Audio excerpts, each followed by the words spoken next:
نحمدہ نصلی علی رسول الکریم اما بعد فاعوذ باللہ من الشیطان الرجیم بسم اللہ الرحمن الرحیم۔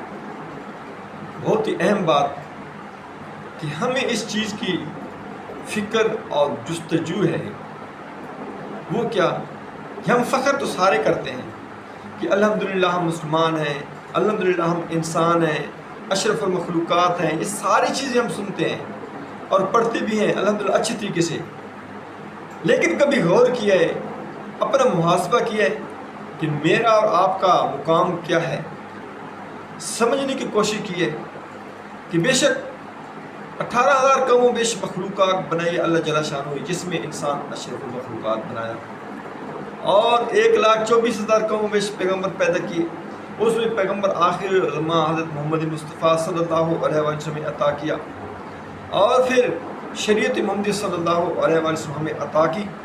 اور پھر اس سے سب سے بڑھ کر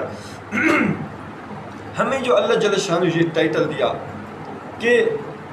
نبوت آپ صلی اللہ علیہ وسلم پر ختم ہو گئی، خاتم النبیین، اور آخر کی ذمہ داری عطا فرمائی امت محمدیہ کی کہ آخر دم تک آنے والے انسانیوں کی جو تبلیغ، وعظ و نصیحت کے جو کام ہے، امر بالمعروف نہی عن المنکر ہے، وہ ہمارے ذمہ لگا دیا اللہ جل شانہ۔ اس کے باوجود ہم جب غور کرتے ہیں کہ اللہ جل شانہ فرماتے ہیں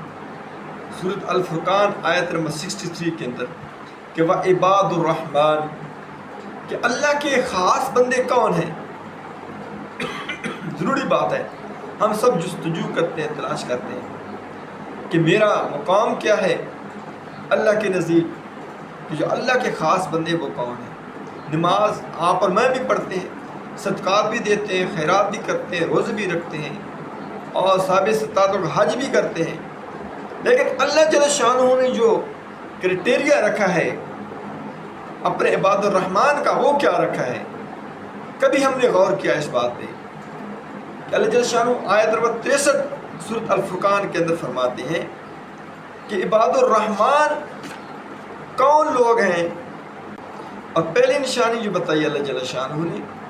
اپنے عباد الرحمن کی، وہ کیا بتائی کہ الذین یمشون علی الارض ہونا، کہ وہ بہت ہی عاجزی اختیار کرتے ہیں، عاجزی سے چلتے ہیں،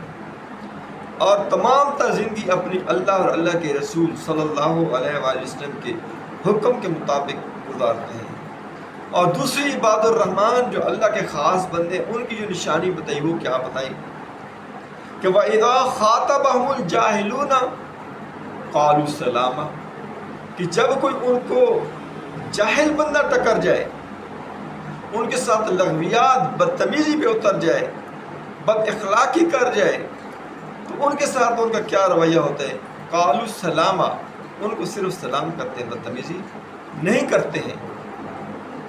آپ صلی اللہ علیہ وآلہ وسلم کی سیرت نبی ہمارے سامنے ہے، دیکھیں کفار نے،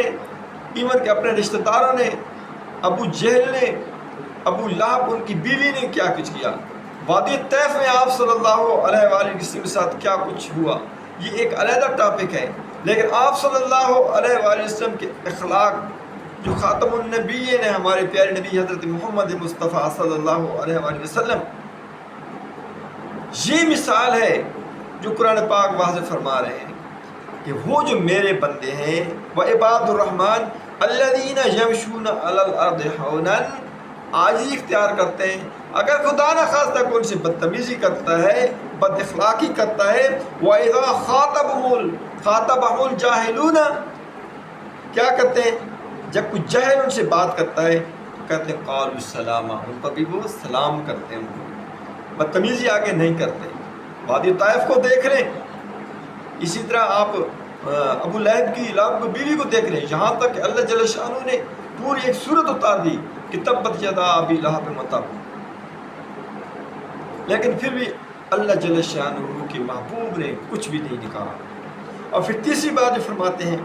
والذین یبیتون لربہم سجدا وقیاما، اور جو تیسری نشانی بتائی، دن کو کام کرتے ہیں، دن کو مزدوری کرتے ہیں، دن کو کاروبار کرتے ہیں، اپنے گھر کے معاملات کو سنبھالتے ہیں، جمعی رات ہوتی ہے تو کیا ہوتا ہے والذین یبیتون لربہم سجدا وقیاما، وہ راتوں کو قیام کرتے ہیں، راتوں کو رکوع کرتے ہیں، سجود کرتے ہیں، اللہ کی بارگاہ میں گڑ گڑاتے ہیں، روتے ہیں۔ میں نے آپ نے اس بات پہ غور کرنا ہے کہ میرا اور آپ کا شمار کس میں ہوتا ہے؟ ہم اپنے آپ کو مومن بھی کہتے ہیں، مسلمان بھی کہتے ہیں، سچا مومن کہتے ہیں۔ کیا یہ چیزیں آپ اور میں ان پہ عمل کر رہے ہیں؟ یہ کامن ایسی چیزیں ہیں کہ جو ہر شخص کے ساتھ